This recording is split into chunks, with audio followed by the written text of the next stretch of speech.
Stop. What would you do if the man who promised you the world humiliated you and cast you out for not being good enough for his family name?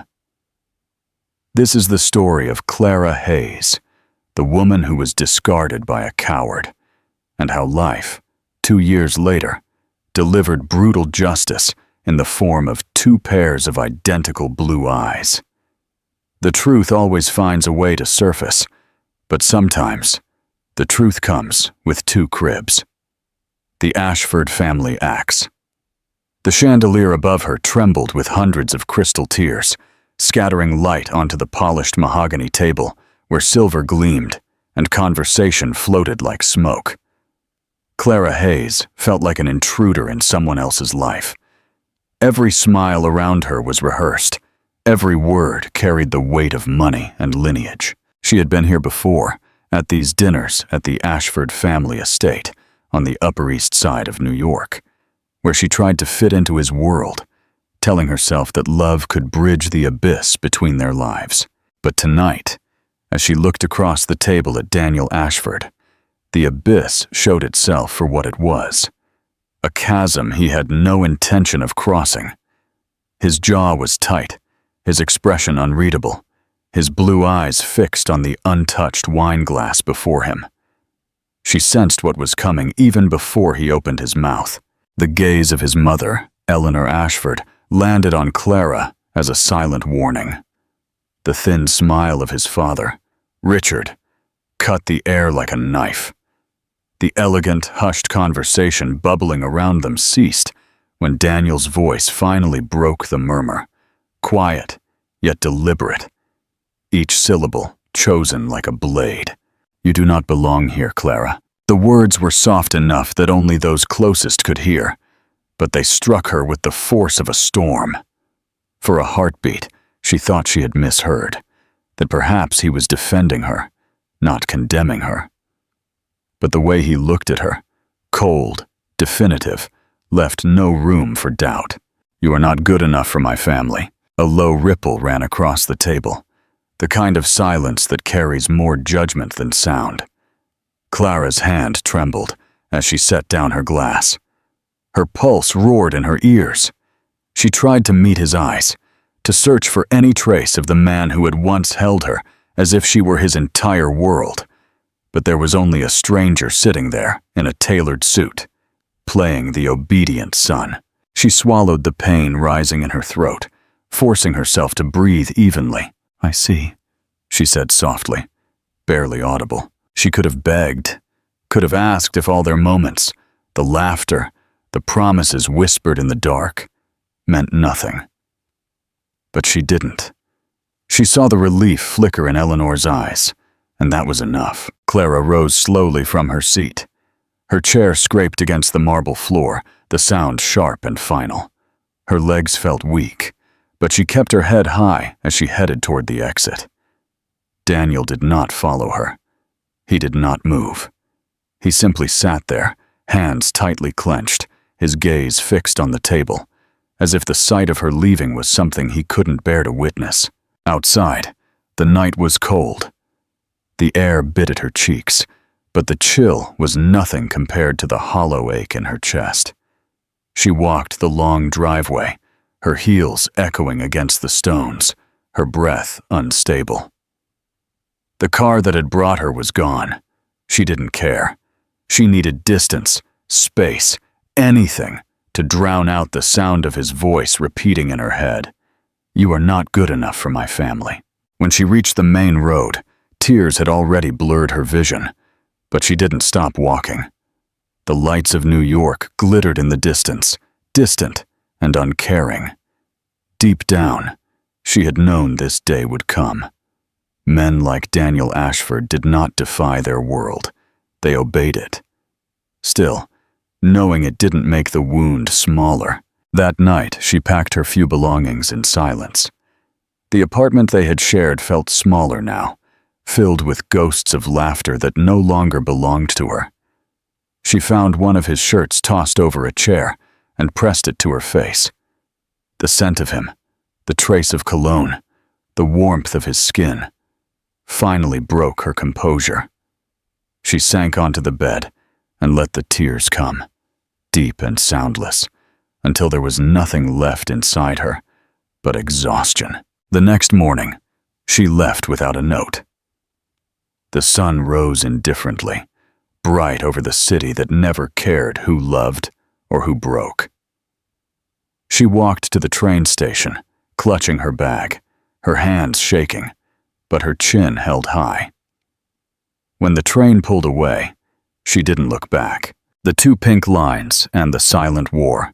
Only a few weeks later, sitting alone in a small clinic room in Seattle, Washington, with the sound of rain tapping against the window, she saw the 2 faint pink lines appear on the test in her hand. Her breath hitched, the world tilted. For a long moment, she couldn't move, couldn't think, couldn't even cry. Then she pressed a hand to her stomach, her pulse quickening beneath her fingers. It was no longer just her story. It was theirs. And though Daniel's voice still echoed in her mind, cold and definitive, she whispered softly to the life growing inside her, "You are enough." The following days were a blur of exhaustion, fear, and fragile determination. Clara had never felt so utterly alone, yet so fiercely protective of something she barely understood. The clinic visit had changed everything.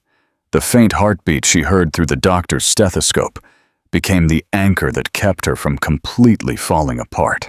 She moved around her small apartment in the Pike Place market area, like someone relearning how to exist.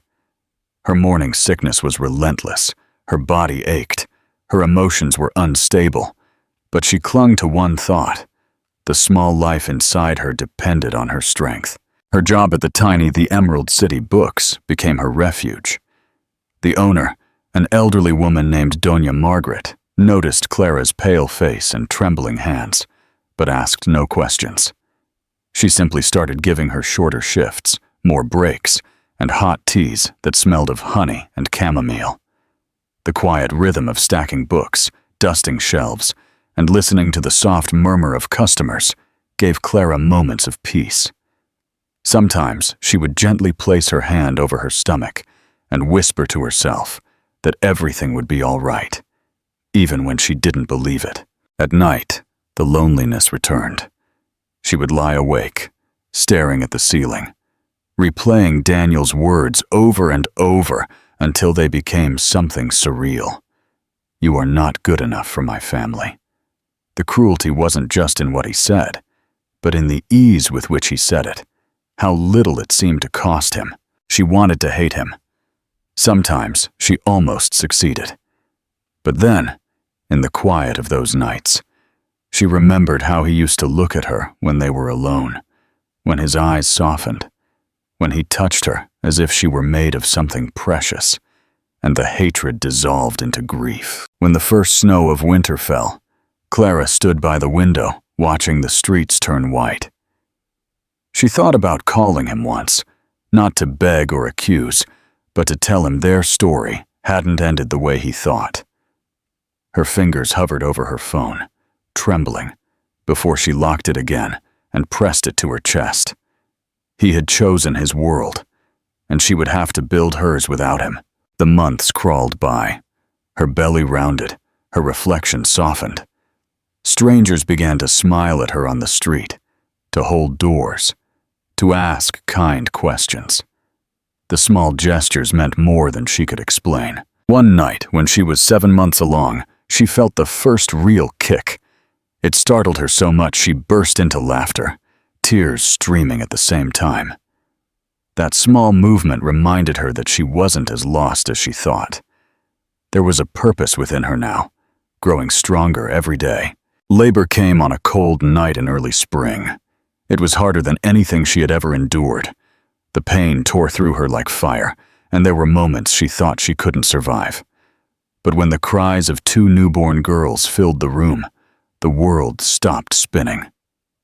She looked at them, tiny, perfect, both wrapped in white blankets, and felt something sacred settle inside her chest. One had her lips, the other his eyes, both stunningly beautiful. The nurse placed them in her arms, and Clara wept silently. Not out of despair this time, but out of a love so overwhelming it felt like light filling every dark corner she had carried for months. She kissed their foreheads and whispered their names softly, as if pronouncing a promise to the universe. Lily and Rose. The nights in the hospital were long and sleepless, but she didn't mind. She sat with them glued to her, memorizing their faces, their soft breathing, the warmth of their skin. Every sound, every movement, every small sigh was proof that she had survived what was meant to destroy her. When Doña Margaret came to visit with flowers and tears in her eyes, Clara smiled for the first time in months. She left the hospital 2 weeks later with both babies bundled in her arms, walking out into the crisp morning light. The city still moved with the same indifferent rhythm, but to her, it looked different now. Every sound, every shadow, every gust of wind felt alive. She had no money, no family, no man to lean on. But she had something stronger than all of that. She had them, and for the first time since Daniel's words had broken her heart, she no longer felt small. She no longer felt insufficient. The weight of 2 tiny bodies in her arms made her realize she was more than enough, because love, the quiet, fierce, selfless kind, was already remaking her into someone new. The 2 years of silence and the counterpart. The next few years became a rhythm of survival and tenderness. The small apartment Clara rented was far from the life she once imagined, but it became a world of warmth, love, and quiet laughter. Every corner smelled faintly of baby powder and milk. Every morning started before dawn, with the soft cries of Lily or Rose echoing in the stillness. The exhaustion was constant, but so was the joy. There were moments she thought her body would collapse from lack of sleep. Yet one look at their tiny faces gave her a strength she never knew she possessed. She learned to do everything alone. Feedings, laundry, night terrors, doctor visits. Everything became a second skin to her life. There was no time to dwell on the past, and perhaps that was her blessing. Sometimes, when she looked in the mirror, she barely recognized herself. The delicate girl Daniel met had been replaced by a woman with tired eyes, but an unbreakable determination. She no longer cared about being perfect. She cared about keeping her daughters safe, warm, and smiling. The bookstore remained her haven. Doña Margaret had become more than an employer. She was a friend, almost like family. She let Clara bring the twins in on quiet afternoons, when business was slow. The girls would sit near the reading nook, surrounded by books, their curious eyes taking in everything. Customers often stopped to smile at them, commenting on how identical they looked, how striking their blue eyes were. Clara would smile politely, but inside she felt a bittersweet pang every time someone mentioned those eyes, because they were Daniel's. Lily was the talker, fearless and stubborn. Rose was quieter, observant, with a smile that crept in slowly, like sunlight breaking through clouds. Clara saw parts of herself in both, but there was something undeniably his in their gestures. Sometimes she would watch them play and wonder if he ever thought of her, if he ever dreamed of the life he had so easily thrown away. She told herself it no longer mattered, that she no longer had space for those thoughts, yet the question lingered somewhere deep inside, refusing to completely fade. Winter returned, covering the streets in pale light. The girls had turned too, their laughter now filling every silence that used to torment Clara. They loved running in the small park near their home, bundled in coats and scarves, their cheeks rosy from the cold. Clara would chase them, breathless but smiling, her heart full in a way she had never known before. Despite all the struggles, she knew she had built something beautiful from the ashes of what was lost. Interaction question. If you were in Clara's place, would you tell Daniel about the girls? Or would you keep their existence a secret to protect them from his family's scorn? Leave your opinion in the comments. The encounter in the hidden corner of Seattle.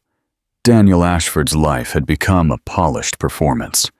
Every morning began with the same quiet precision. A tailored suit, an untouched breakfast, a waiting chauffeur, and an agenda full of meetings that never seemed to end. Newspapers still called him one of the most powerful young CEOs in the country, a man who had taken his family's empire and expanded it beyond what even his father thought possible. On the surface, he had everything he was once told to desire: wealth, status, and the approval of those whose opinions once mattered. But somewhere in the process of building the perfect life, he had lost the ability to feel alive inside it. He had convinced himself this was maturity, that detachment was strength. One afternoon, while reviewing a proposal, he saw a photograph in the file. A small local bookstore partnering with one of his community programs. It was small, ordinary, unremarkable. But behind the shop window, blurred by the light's reflection, he thought he saw a familiar silhouette. For a moment, he forgot how to breathe.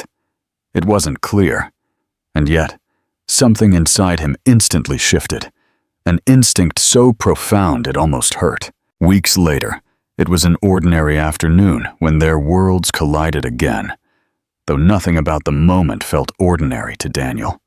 He had canceled an appointment and told his chauffeur to take a different route, driven by an inexplicable restlessness. The car stopped near a row of small restaurants and shops on a secluded street near Pike Place Market. He asked the driver to stop. He adjusted his coat and walked toward a coffee shop with a warm light, and then he saw her. She was sitting near the window, a soft scarf around her neck, her hair loose and shiny under the golden light. Two small girls sat across from her, identical in every way, except for the way they smiled. One shy, the other bold. They were laughing at something she said, their tiny hands reaching for her as she helped them cut pieces of pastry. For a moment he couldn't move. His breath hitched in his throat, and the entire room seemed to fade into silence. Clara. The name rushed through him like a memory he had buried too deep to recognize at first. The girls looked about 2 years old, maybe a little older, their hair dark and shiny, their eyes incredibly blue. His mind fought to process it, his body frozen in place. It wasn't possible, and yet it was. He took a step closer, every sound around him suddenly distant. The older girl turned her head, her gaze meeting his for only a second. She smiled, a wide, fearless smile, and he felt his chest painfully tighten. It was his smile. He knew it instantly, the same curve of the lips, the same mischievous spark he saw in the mirror when he was a child. The place tilted slightly, and he had to grab the back of a chair to steady himself. Clara finally looked up. The color drained from her face, though she didn't flinch. For a heartbeat, they simply stared at each other, time collapsing between them. He saw the years written in the lines of her expression, the exhaustion and the strength carved together into something beautiful and real. The girls were babbling beside her, pulling at her sleeve, but she didn't take her eyes off him. Daniel realized if he spoke now, his voice would betray the trembling in his chest. So he didn't. He stood there like a man caught between the past and the present, the weight of regret pressing against his lungs until it hurt to breathe. She broke away first, pretending to focus on the girls, her fingers trembling slightly. As she picked up a napkin, he could see the tension in her shoulders, the way she struggled to maintain composure. When the girls began to fidget, Clara gathered their things. She paid quickly and stood up, helping them with their coats. One of the girls looked up at him again, curious, her small hand gripping her mother's fingers. That simple, innocent look tore at him. He couldn't help himself this time.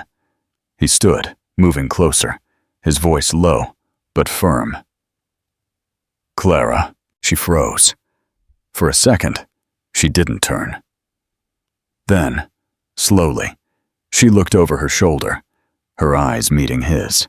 Danielle, she said quietly. The sound of his name on her lips almost undid him. The girls looked up at her, confused. Mommy, who is that? Asked the smallest one, softly. Clara hesitated before answering. Just someone I used to know. The words hit him harder than he expected, like a physical blow. He wanted to tell her he had never stopped thinking about her, that not a day had passed without her ghost haunting him. But standing there in front of her, with those two girls, his girls, he was now certain. He couldn't find the courage to say anything. He took another step forward, his voice barely a whisper. Are they yours? She met his eyes with quiet defiance. Ours, she said simply. The word hung in the air between them, sharp and undeniable.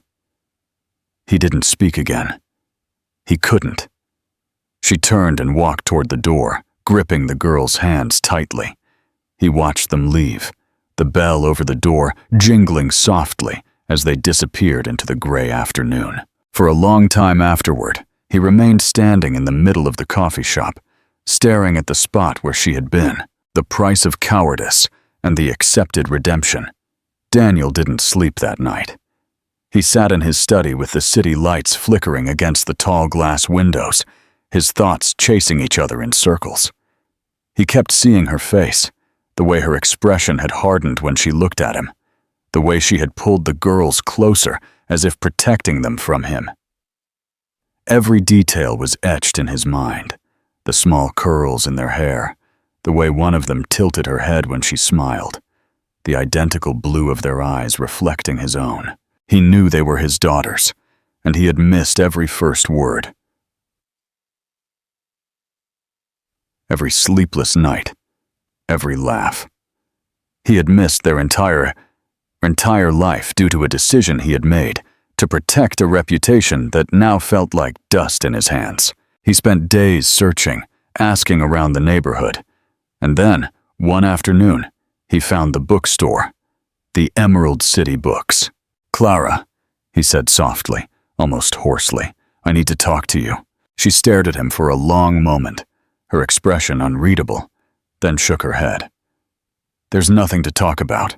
Please, just a few minutes. They sat at a small table near the window. Sunlight filtered through the glass. They are my daughters, she said finally, her tone even but sharp as a knife. You don't get to walk back in after so long and act surprised.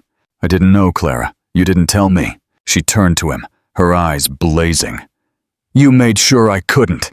You cast me out of your life, Daniel, out of your family's world. You told me I wasn't good enough to stand by your side. What did you expect me to do? Come crawling back, pregnant, begging for approval? He wanted to argue, to tell her he had been young, pressured, scared.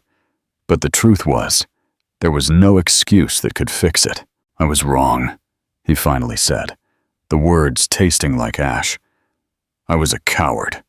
I thought I was protecting something that mattered, but I was only protecting my own pride. That's the thing about pride, she said, her face shaded. It doesn't mean much when you're holding a baby alone in the middle of the night. I want to be in their lives, he said quietly. Please, let me at least try. Clara shook her head slowly. It's not that simple. They don't know you. They have their life, their routine. I won't let you walk in and turn it upside down because you suddenly remembered how it feels. Then let me earn it, he said. Let me prove I can be the man I should have been from the start. For a long time she didn't speak. Then she sighed, exhaustion clouding her face. I don't trust you, she said softly. Not yet, but they deserve to know the truth someday. So I will allow it, Daniel, but on my terms, at my pace, and under my supervision. If you betray me again, next time, I'll report you to my lawyer, not my heart. He nodded, a mix of relief and pain washing over him. That is all I ask. The conversation ended not with a closure, but with a fragile truce. Clara stood up, her expression soft but firm. He rose too, watching her as she headed toward the back of the shop. The woman he had lost, now the mother of the two little girls, who had given him back his soul. Chapter 11. The Path of Waiting and Clara's Rules. Clara's truce was not an invitation. It was a carefully laid minefield. Daniel Ashford had accepted her terms, knowing that every step would either bring him closer to his daughters or blow him apart. The first rule was the hardest for a CEO accustomed to instant gratification. "Wait, you are not going to storm into their lives, Daniel," Clara had told him, in the same quiet, firm tone she used when guiding the twins. "I don't care that you own half of New York. To them, you are a stranger. We will start with letters, then a couple of supervised video calls. When I say they are ready, and only then, you can see them." Daniel agreed. 6 years of unchecked ambition had taken away his ability to wait. Now, 2 small lives were teaching him the true meaning of patience. He returned to New York, but his high-flying life now felt like a cold prison. His office on Park Avenue became a place of torture. He no longer cared about the numbers. He only thought about the mail. The first letter arrived in Seattle 2 days later. It wasn't a formal letter, but a hand-folded sheet of elegant paper. Daniel had struggled for hours to write something. He couldn't start with "I'm sorry." The words were too small. He couldn't start with "I am your father." It was too soon. Finally, he wrote about a memory, something Clara used to read to him when they were together. A Spanish fairy tale about a dragon in Central Park. He retold it, this time illustrated with a clumsy drawing of a smiling dragon he had scribbled. Lily, the more intrepid one, took the envelope. "Who is it, Mommy?" "A friend? A very, very, very old friend," Clara said, smiling faintly. "He says he knows a secret about a dragon." She read the story, and the girls loved it. Rose, the more observant one, studied the drawing seriously. "Why is the dragon sad?" Clara didn't know how to answer. Daniel had drawn the dragon's eyes too much like his own. Large, blue, and filled with a lingering sorrow. Interaction question. Do you think Daniel should reveal his identity as Dad in the next letter? Or should he build the connection first as the mystery friend? The Ashford family abyss, Daniel's attempt at redemption, did not go unnoticed on the Upper East Side. Eleanor Ashford burst into his office one morning, a whirlwind of silk and fury. "What in God's name are you doing, Daniel?" she hissed, slamming down a stack of letters addressed to a Clara Hayes with a Seattle postmark that she found on his assistant's desk. "Are you losing your mind? Going back for that bookstore girl?" "This does not concern you, Mother," Daniel said, closing the half-written new letters envelope. "It concerns all of us. We are the Ashfords. It is all about lineage. And I hear a rumor that you are sending love letters to Seattle? Are you jeopardizing your engagement to Camilla?" Daniel stood up. His height alone hadn't intimidated his mother in years, but the coldness in his eyes did now. "The engagement to Camilla ended 3 months ago, and I am not sending love letters. I am sending letters to my daughters." The shock was a silent weapon. Eleanor stumbled, leaning on the nearest chair, her face suddenly ashen. "Daughters? What nonsense is this?" "Twins," Daniel said, mercilessly, savoring the poetic justice. "They are 2 years old. Their names are Lily and Rose, and yes, Mother, they have my eyes. The same ones you ordered me never to use to look at a bookstore girl."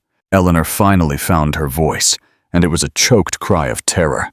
"No, impossible! That woman trapped you! A gold digger! Daniel, if this infamy comes to light, the heirs, the shame." "The shame," he said, picking up one of his letters. "The shame was mine for listening to you. I chose cowardice, and she chose strength. And now, I choose my daughters." He handed her the folder of the Seattle bookstore and the twins' birth certificates. "They are my daughters, Mother. And not only are they not gold diggers, but by your own cowardice, the woman you once cast out now has an undeniable claim to everything I own. You either support me in this, or you will watch me fight for them in the public square, revealing every secret we have kept. You choose, but you will no longer choose me over them. Eleanor, for the first time in her life, looked defeated. The world she had built so precisely for her son was crumbling due to two small, beautiful cracks in its foundation. The first video call and the awkward question. Weeks later, Clara finally agreed to the next level. A supervised video call. Daniel sat in an anonymous hotel apartment in Seattle. He was only a mile away from them, but it felt a million miles away. His laptop screen lit up, and there they were. Lily and Rose were sitting on Clara's lap, giggling. Lily wore a yellow sweater, Rose a blue one. Their small faces were perfect, identical, and those eyes, his blue eyes, stared directly into the camera. "Hello," Daniel said, and his voice cracked. He felt like a fool, a novice. "Hello, dragon!" Lily shouted, the quicker one, without an ounce of fear. "I'm not a dragon, I am the mysterious friend," Clara interjected, with a warning glance. "Yes," Daniel said, smiling, a nervous but real smile. "I am your friend." The call lasted 10 minutes. Lily babbled about a new book. Rose, on the other hand, remained silent. She looked at Daniel. Her big blue eyes scanned him with intense, disarming curiosity. Just as Clara was about to end the call, Rose spoke. Her voice was quiet, thoughtful. "Friend, where is your scarf?" Daniel blinked. My scarf? "Yes, Mommy wears a scarf when it's cold. You look cold." The innocence of the question hit him. Cold. She had looked at a man in an expensive suit, alone in a room, and judged him as cold. He saw the truth in his own daughter's eyes. "You are right, Rose," he said, his voice tight. "I am a little cold. Thank you for noticing." "You are welcome," she said, and only then did she give him a fleeting smile. The call ended. Daniel stared at his own reflection on the blank screen. He was cold.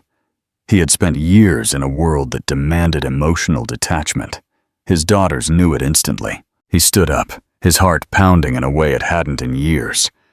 He called his assistant, not for a financial report, but to order something. The gift of the Nook and the final ultimatum. A week later, Daniel returned to the Emerald City Books in Seattle. He wasn't driving his usual Mercedes, but a discreet rental car, dressed in jeans and a cashmere sweater. Clara was behind the counter. She raised an eyebrow at his attire. "You look normal, trying to warm up," Daniel said, quoting his daughter. "And what brings you here, Daniel? You know the girls are at home." "I'm not here for them. I'm here for this." He stepped aside. Two men in overalls carried in what looked like a beautifully carved reading chair and a low, custom-made bookshelf. Clara gasped. "What is this?" "A reading nook," he said. "I saw where the girls sit. The light is poor and the marble floor is cold. This nook is for them. The shelf is fully stocked. Books their mother used to read, and some new ones about smiling dragons." Clara felt a knot form in her throat. The nook was perfect, warm and cozy, with embroidered pillows. It was an act of service, not of arrogance. "You don't have to do this," she said, the words tight. "Yes, I do," he said. "I took away the warmth and comfort of their father. I cast you out, and that cost me 2 years of their lives. I can't buy them, Clara, but I can warm the floor beneath their feet." Silence fell as the movers left, leaving only the sweet scent of new wood. Clara looked at him, and for the first time, the ice in her eyes began to melt. She didn't hate him. She missed him, and seeing the genuine discomfort and regret on this arrogant man's face was a balm. "Thank you, Daniel," she said quietly. "It is the first real gift you have given me. It's a start, perhaps." She leaned across the counter, her eyes fixed on his.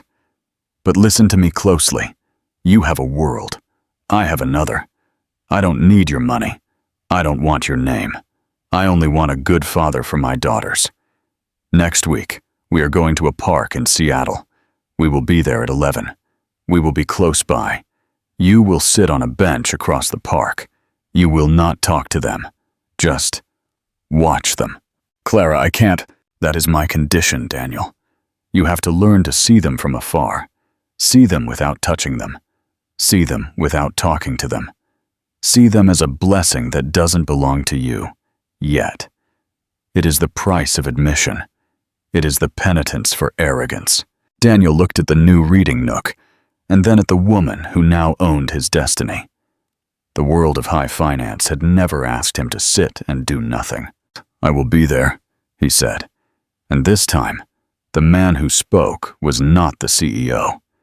He was the father. The silent penitence in the park. The morning of the encounter was cold but sunny. The kind of day in Seattle that promises an early spring. Daniel Ashford arrived at Green Lake Park at 10:30 a.m., half an hour before the agreed time. He parked his discreet car far away, put on a simple jacket, and walked to the iron bench Clara had specified. The bench was strategically placed. It was on the opposite side of a wide expanse of well-kept lawn. From there, he could see the sand playground and the small carousel, but he was too far to be recognized or to hear his daughter's laughter. It was a distance designed for torture. He sat down. For the first time in his life, Daniel had no agenda, no phone, no assistant. He only had the obligation to do nothing. His heart pounded with a mixture of anxiety and anticipation that far exceeded any feeling he had before a multi-million-dollar board meeting. He took out a pair of sunglasses, not for the sun, but to hide the intense, almost painful concentration in his eyes.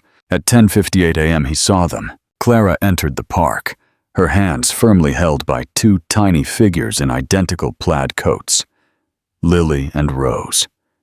The air seemed to leave Daniel's lungs.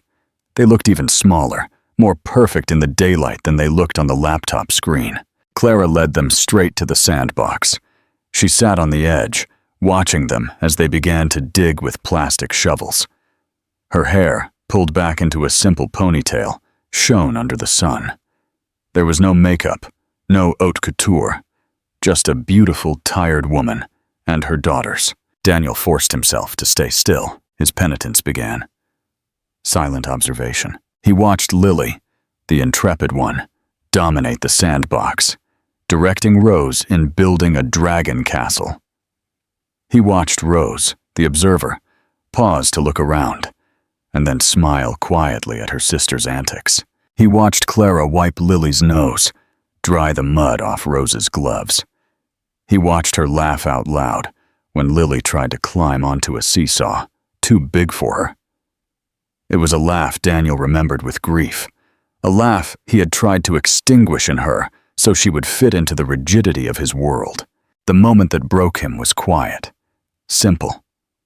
Lily ran to her mother, and without words, Clara opened her arms and hugged her.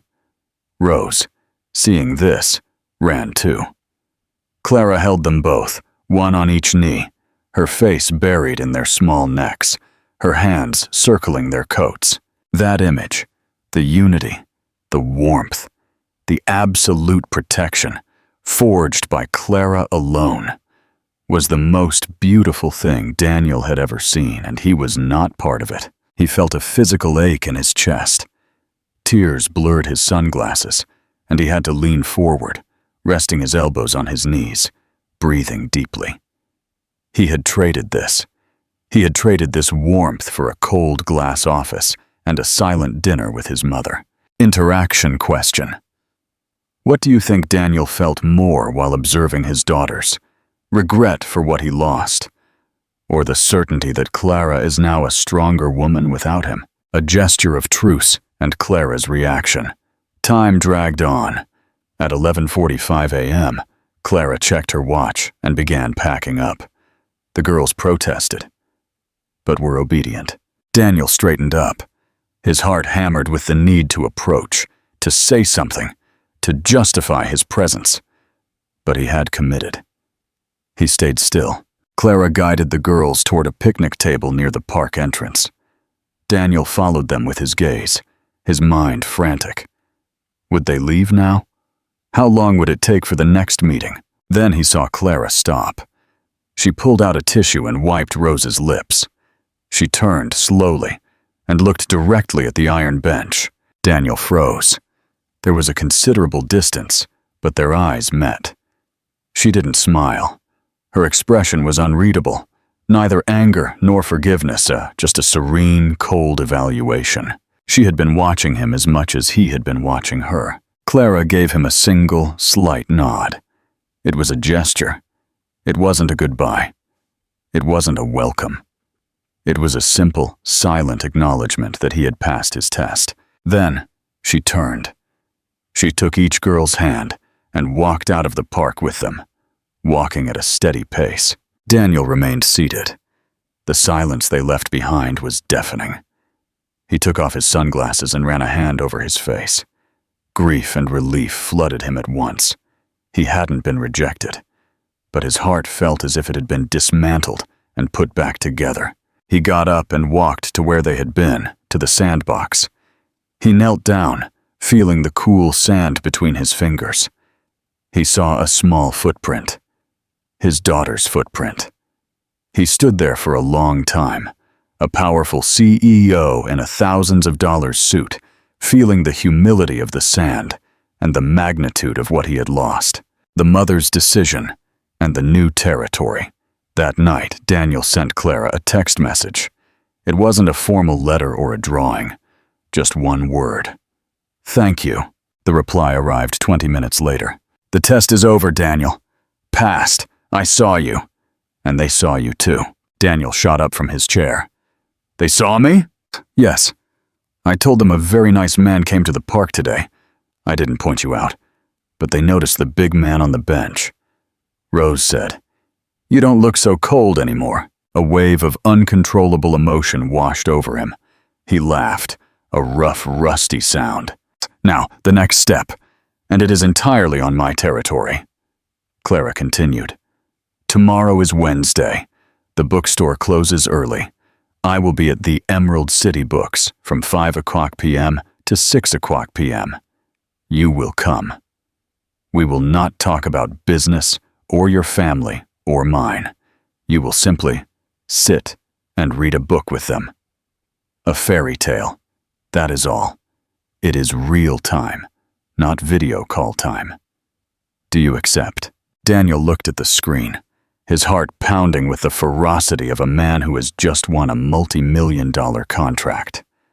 This was the first time he was allowed to interact with them, the first time he was allowed to breathe the same air as his daughters. "I accept," he replied. "Good. And Daniel, one more thing. Don't try to buy them with expensive books or gifts. Just bring me your time. It is the one thing you took from me, and the only thing you can give back." Daniel put away his phone. Clara's lesson was painfully clear. Money and power hadn't opened the door. Only humility and waiting had. He had to become the man he had been, or at least the man she believed he could be. Tomorrow, the man who was once the master of business would face his hardest examination. The twins' reading nook, the CEO and the fairy tale. The afternoon was warm and quiet in the Pike Place area of Seattle. The Emerald City Books was silent. The soft bell on the door jingled when Daniel entered at 4:58 p.m. Clara was behind the counter, closing the register. She wore a knitted sweater and jeans, her hair pulled back. She looked relaxed, but her eyes were filled with a quiet tension. "Punctual," Clara said, her voice low. 2 minutes early. Daniel wasn't wearing a suit. He wore the same cashmere sweater he'd worn at the store, but this time it felt too tight. "I don't want to give you any more reasons to hate me," he said, breathing deeply the familiar scent of old paper and coffee. "I don't hate you, Daniel. I am just evaluating you." She nodded toward the nook. The area he had donated was now perfectly integrated. bright-colored cushions, a soft wool blanket, and the bookshelf full of picture books. Lily and Rose were already there. They were sitting on the rug, playing with wooden blocks. Seeing him, they both stopped. "Scarf friend," Lily whispered, pointing. Rose stood up and hid shyly behind her sister's knee. "Sit in the armchair, Daniel," Clara said quietly. "Don't force them." Daniel obeyed, feeling ridiculously large and awkward in the small velvet armchair. The twins stared at him. "Hello, girls," he said, and his voice sounded hoarse and too loud in the quiet of the bookstore. There was silence. Only the soft sound of jazz music floated from a distant speaker. Lily, the brave one, broke the ice. She walked cautiously toward the bookshelf and pulled out a bright-covered book. The book was none other than the tale from his childhood, The Sad Dragon of Central Park. She held it out to Daniel. "Read it," Lily said simply. Daniel took the book. The pages felt foreign in his hands, more accustomed to the weight of contract bond paper. "I would love to," he said. Rose, encouraged by her sister's action, let go of Clara's hand and walked toward the armchair. She curled up against the armrest, close enough to feel his warmth, but maintaining a safe distance. Lily sat on the floor in front of him. The examination had begun. The Dragon and a Father's Broken Heart. Daniel opened the book. His voice, the same voice that commanded hundreds of employees and negotiated multi-million-dollar contracts, now wavered as he read the first line. "Once upon a time, in the heart of New York, there was a dragon so big that its sadness filled the entire city." He didn't read. He remembered. He remembered telling this story to Clara in bed, in the apartment they had shared, whispering it like a secret. As he read, he immersed himself in the rhythm of the story, realizing that every word, every inflection, was a version of himself he had buried. The dragon was sad because he had cast out the person he loved most. Reaching the page where the dragon realizes that the treasure he has amassed is not worth the love he lost, Daniel's voice hitched.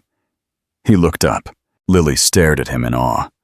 Rose, now sitting on the corner cushion near his leg, raised a tiny hand and gently touched his chin. "Friend, why are you really sad?" Rose asked, echoing her earlier question. Daniel had to breathe deeply. He put down the book. He wasn't the sad scarf friend. He was the sad dragon. Because the dragon, Daniel cleared his throat. The dragon in the story was very foolish. He let go of his best friend. And now he has realized that the treasure he thought was important, the tall buildings, the gold, is not worth a laugh. "And now?" Lily asked. "And now," Daniel said, looking at his two small faces, and then at Clara, who was watching from a distance with a soft, unreadable expression. "Now the dragon is doing everything he can to show his best friend that he has changed. He is asking for another chance." Rose climbed onto Daniel's lap without asking permission and curled up like a small kitten. Daniel's hand, without thinking, circled her small waist. His daughter. His blood. "The dragon is very strong," Lily declared authoritatively. "He can try." "Yes," Daniel said, hugging Rose tighter. "The dragon will try." A father, not a CEO. The minutes that followed were not about reading. They were about touch. Lily joined them, sitting on the floor and leaning her head against Daniel's knee. He set the book aside, and instead, in a soft voice no one in his professional life had ever heard, he made up an alternative ending for the dragon.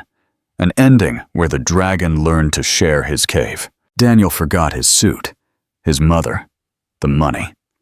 He was simply a man, sitting on the floor, surrounded by two creatures he didn't know, but loved more than his own life. At 600 p.m. Chartreuse, Clara approached. "Time to go home, girls. Say goodbye to the friend." Lily and Rose stood up.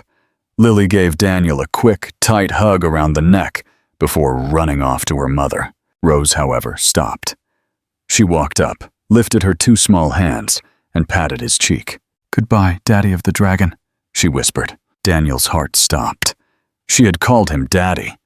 It wasn't a mistake. It was an instinct. She had figured it out. He sat there, paralyzed by the overwhelming emotion. He looked at Clara. She had heard the word. She didn't flinch. Her gaze was calm, waiting. Daniel stood up, his legs trembling. He began, his voice shaking. I'm sorry." "Don't apologize," Clara said, her voice now filled with a warmth he hadn't heard in years. "She already knows. She is your daughter." Daniel walked up to Clara, and for the first time, there was no hostility, only a shared grief. "Thank you," he whispered. "Thank you for being strong when I was a coward. Thank you for raising them." Clara sighed, exhausted. "I didn't do it for you. I did it for them." "But yes, you're welcome." She looked him in the eyes. Tomorrow you can be Daddy, but at the park, and with a scarf." She turned away, and with a soft goodbye from the twins, the small family left the bookstore, leaving Daniel alone. But for the first time in 2 years, the silence was not cold. It was filled with the warm promise of a second chance, final reflection, and call to action. Rose has revealed the secret. Daniel has been accepted by his daughter. The path is difficult, but Clara's truce has proven to be an act of love, not revenge. Do you think Daniel will finally earn Clara's forgiveness? Or will the interference of his mother, Eleanor Ashford, test this new peace again? If you enjoyed this emotional reunion, like and share. Subscribe for the next dramatic chapter.